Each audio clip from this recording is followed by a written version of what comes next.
সুবহানাল্লাহি ওয়া বিহামদিহি। এই ভাগ্যবান আমরা এই রমজান মাসকে পেয়েছি। আর একটি আনন্দের বিষয় মা বোনরা আমার, সেটা কি? ইনদা লিকাই রাব্বিহি, যখন আল্লাহর সঙ্গে সাক্ষাৎ করব দ্বিতীয় আনন্দ আমরা অবশ্যই পাবো। সেটা জমা আছে, সেটা সবচাইতে বড় আনন্দ, সেটা পাবো।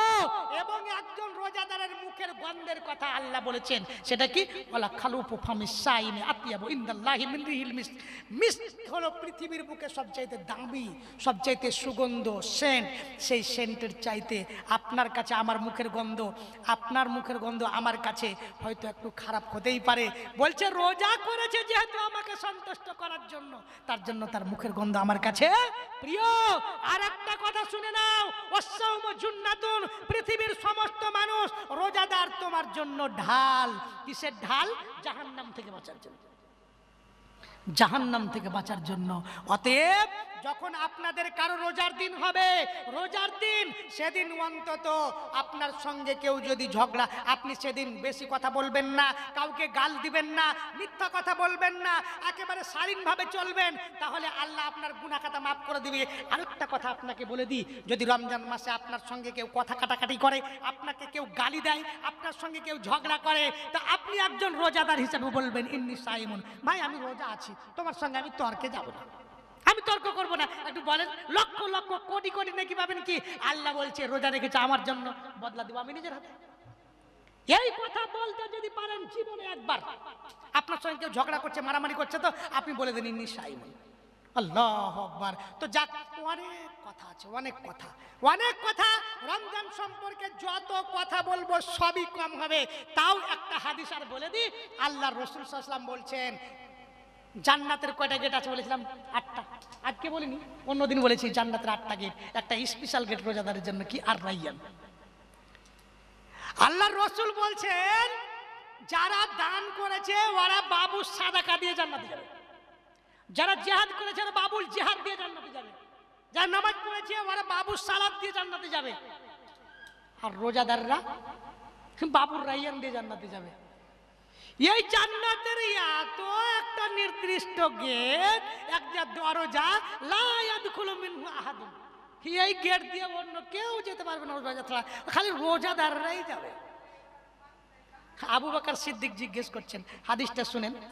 আবু বকর সিদ্দিক জিজ্ঞেস করছেন আল্লাহর রাসূল, আর শোনা যাবে না, তার লেগে সব গল্প করতে লেগেছে, কিন্তু 11টা যে হয়নি তার জন্য বলছি, 11টা হলে সুইচ অফ করে দেব। তো যাই হোক, বলছিলাম কি, 5-7 মিনিট আছে। আল্লাহর রাসূল, যাকে সমস্ত গেট দিয়ে যাওয়ার অধিকার দেওয়া হবে তার তো কোনো অভাব থাকবে না। আল্লাহর রাসূল, কেউ কেউ গেট দিয়ে যাবে, সবটি গেট দিয়ে? পৃথিবীর কোনো মানুষ আছে যাকে সব গেট দিয়ে ডাকা হবে? আল্লাহর রাসূল বলছেন, হ্যাঁ আবু বকর, পৃথিবীতে এমন মানুষ আছে যাকে ওই জান্নাতের সমস্ত গেট দিয়ে ডাকা হবে। ও আরজু আনতাকুনা মিনহুম। ওগো আবু বকর, আমি মনে করি যেই ভাগ্যবান সমস্ত গেট দিয়ে জান্নাতে যাবে তার মধ্যে তুমি একজন আছো। আবু বকর, আবু বকরের মধ্যে ফের কি গুণ ছিল গো? আবু বকর ফের গুণদার ছিলেন যে তার সঙ্গে আল্লাহর রাসূল সাল্লাল্লাহু আলাইহি ওয়াসাল্লাম একদিন বলছেন, মান আসবাহা মিনকুম সাইমান, তোমাদের মধ্যে আজকে কে রোজা আছো? রমজান মাসে নাই, অন্য মাসে আল্লাহর রাসূল একদিন জিজ্ঞেস করছেন যে তোমাদের মধ্যে আজকে কেউ রোজা আছো? সমস্ত লোক নিশ্চুপ, সমস্ত লোক নির্বাক। আবু বকর বলছেন, আনা ইয়া রাসূলুল্লাহ। আবু বকর বলছেন, আল্লাহর নবী, আজকে আমি রোজা আছি। আল্লাহু আকবার। আল্লাহর রাসূল কিছু পর বলছেন, ফামান তাবিয়া মিনকুম জানাজাতান, তোমাদের মধ্যে কেউ এমন কি আছো যে আজকে কোনো জানাজায় গিয়েছিলে? সমস্ত লোক নির্বাক, কোনো মানুষ কথা বলে না। আবু বকর কিছুক্ষণ পর বলছে, আনা ইয়া রাসূলুল্লাহ, আমি আজকে জানাজায় গিয়েছিলাম। কিছুক্ষণ পর আল্লাহর নবী বলছেন, মান আতআমা মিনকুমুল ইয়াওমা মিসকিনান, তোমাদের মধ্যে আজকে কে কোনো এমন মিসকিন লোককে, ভিখারিকে, অভাবীকে খাইয়েছে বলো দেখি? কোনো লোকের কোনো জবাব নাই। কিছুক্ষণ পর আবু বকর বলছেন, আনা ইয়া রাসূলুল্লাহ, ওগো আল্লাহর নবী, আজকে আমি ফকির মিসকিনকে খাইয়েছি। আল্লাহু আকবার। কিছুক্ষণ পর আল্লাহর নবী বলছেন, ফামান আদা মিনকুমুল ইয়াউমা মারিজান, তোমাদের মধ্যে আজকে কে অসুস্থ মানুষকে যে বেমার পড়ছি করতে গিয়েছে, অসুস্থ মানুষকে দেখতে গিয়েছে? যখন কোনো জবাব কোনো জায়গা থেকে আসছে না, আবু বকর বলছেন, আনা ইয়া রাসূলুল্লাহ। আল্লাহু আকবার। তাহলে এক নম্বর হলো কি? আজকে কেউ নফল রোজা রেখেছে, আবু বকর বলছে আল্লাহ রাসূল আমি। কেউ কে আজকে মিসকিনকে খাইয়েছে, আবু বকর বলছেন আমি। কেউ কে আজকে জানাজায় হাজির হয়েছিল, আবু বকর বলছেন আমি।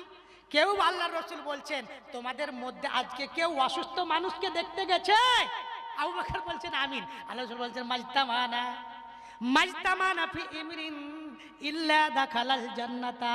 কোন মানুষের মধ্যে একই দিনে যদি এতগুলো ভালো কাজ হয়ে থাকে, কোন মানুষের মধ্যে, আপনার মধ্যে পৃথিবীর কোন মানুষ যদি একদিনে এতগুলো ভালো কাজ করে, নফল রোজা রেখেছে, কোনো মিসকিনকে খাবার দিয়েছে, কোনো জানাজায় উপস্থিত হয়েছে এবং কোনো অসুস্থ মানুষকে দেখতে গিয়েছে, আল্লাহর রাসূল বলছেন ওই লোকটা অবশ্যই জান্নাতে যাবে।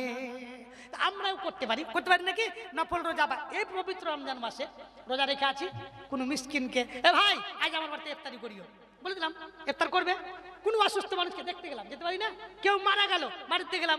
আমরা এত বিজি লোক, কোনো কাজ নাই, বকর বকর করে দোকানে গল্প করছি, অথচ এই যে পার্শ্ববর্তী গ্রামে একটা লোক মারা গেছে, মাটির দিয়ে গেছি কি যাইনি, অথচ আল্লাহ রাসূল বলছেন মাটি দিতে গেলে জানা যায় এবং মাটি দিলে 2 কিরাত নাকি পাওয়া যায়, 2 কিরাত। আমরা ছোট ছোট আমলগুলো আমল করি না, অনেক বড় বড় নেকি থেকে বঞ্চিত থেকে যাই। অতএব আর আপনাদেরকে যত বলবো কম থাকবে। আপনাদের একটা কথা বলে দিই, কিয়ামতের জন্য কিছু সঞ্চয় করেন। সীমিত জীবন, আপনার যা আল্লাহ পৃথিবীতে হায়াত দিয়েছে তার মধ্যে বেশিরভাগ চলেই গেছে। যা আছে এখান থেকে কিছু ব্যবস্থা করতে হবে আপনার পরবর্তী জীবনকে আলোকিত করার জন্য। সেই দিন সব অন্ধকার হয়ে যাবে, আপনার জীবনের আমলে সেদিন আলোকিত হবে। বন্ধু, অতএব আপনার জন্য আপনাকেই করতে হবে। ছেলের জন্য জমি বাড়ি গাড়ি সব কিছু করলেন, ছেলে আপনার জন্য কিছু করবে মনে করছেন? কেউ কিছু করবে না, সব কিছু নিজের জন্য করতে হবে। অতএব আল্লাহর কাছে দোয়া করবো, আল্লাহ রব্বুল আলামিন তুমি আমাদের সুমতি দাও, রব্বুল আলামিন তুমি আমাদেরকে এমন জ্ঞান গরিমা দাও যাতে নিজের জন্য কিছু করতে পারি। আল্লাহ রাসূল সাল্লাল্লাহু আলাইহি সাল্লাম বলছেন, মাল করছো, মাল কয় রকম? মাল তো 3 রকম গো। 3 রকম মাল কি? আল্লাহ রাসূল বলছেন বাড়ি গাড়ি সম্পত্তি ব্যবসা বিজনেস যত আছে তোমার 3টা কাজে লাগবে। একটা খাওয়া দাওয়া, যা খেয়েছো তা হজম হয়ে পচে সরে শেষ হয়ে গেছে, শেষ হবে। মানুষের জীবনের ধন সম্পত্তি খাওয়া দাওয়া। একটা যা পড়েছ পুরাতন হয়েছে, ফেটে গিয়েছে, সেটা নষ্ট হয়ে গেছে। আর দ্বিতীয় হয়ে গেল, তৃতীয় আল্লাহর রাসূল বলছেন যা দান দিয়েছো তা তোমার পরকালের জন্য জমা হয়েছে। 3টি মাল, খেয়েছ পচে সরে শেষ হয়েছে, পরেছ পরিধান করেছ তোমার পুরাতন হয়েছে ফেটে গেছে, যা দান করেছ সেটা তোমার পরকালের জন্য জমা হয়েছে। কতটি খেলে, কতটি পড়লে, কতটি দান করলে, যতটা খেয়েছো, যতটা পড়েছো, যতটা দান করেছো তার চাইতে লক্ষ কোটি গুণ তোমার থেকে গেছে। আজকের তোমার প্রাণের পাখি বেরিয়ে গেল, তোমার জীবন শেষ হয়ে গেল, তুমি মারা গেলে, যা তুমি ছাড়লে তা তোমার ওয়ারিসদের জন্য হয়ে গেল, তোমার কিছুই হলো না। অতএব সব কিছু জমা করে রাখছো। আল্লাহর রাসূল সাল্লাল্লাহু আলাইহি ওয়াসাল্লাম বলছেন পৃথিবীর বুকে যারা শুধু দুনিয়া করে, সঞ্চয় মালকে দান করে না, এদেরকে আল্লাহ বলেছে, আল্লাহর রাসূল বলেছেন এরা হচ্ছে কুকুরের মতো। যেমন কুকুর মরা জিনিসের পিছনে ছুটে বেড়ায় এবং তার লাভ এবং লস বুঝে না, তেমন শুধু যারা পৃথিবী করে এরা লাভ লস বুঝে না। এরা পৃথিবীর একটা ওই প্রাণী যাকে কুকুর বলা হয়, কুকুরের মতো। এটা আমার কথা নাই, আমার ওপরে রাগ করে আপনাদের কোনো লাভ নেই। এটা ওই মহান আল্লাহর বান্দা এবং সবচাইতে প্রিয় মানুষ, সবচাইতে সেরা মানুষ, শ্রেষ্ঠ মানুষ, সেই মানুষের কথা, যেই মানুষ আপনাকে জাহান্নাম থেকে বাঁচতে বলেছে, যেই মানুষ আপনাকে জান্নাতে যাওয়ার জন্য বলেছে, সেই নবীর কথা। অতএব যদি আপনাকে ঘৃণা লাগে তাহলে দুনিয়া কম করে অর্জন করেন, যদি জান্নাত ভালো লাগে সৎ আমল বেশি করে করেন, আর যদি জাহান্নাম বলে ভয় লাগে তাহলে আল্লাহর যত নিষেধ, যত হারাম, যত বারণীয় জিনিস আছে সেগুলোকে বরণ করার মানে সেগুলোকে রুখে রাখার, সেগুলো থেকে দূরে সরার চেষ্টা করবেন। অবশ্যই এই বাণীটা আপনাকে দিয়ে যাব। আর বেশি রাত করব না বলে 11টা হয়ে গেছে। যদি এখন কেউ দিতে চান, আলমগীর যদি কিছু দিতে চাও, যদি তোমার বাবা কিছু দিতে চাই তাড়াতাড়ি নিয়ে আসো।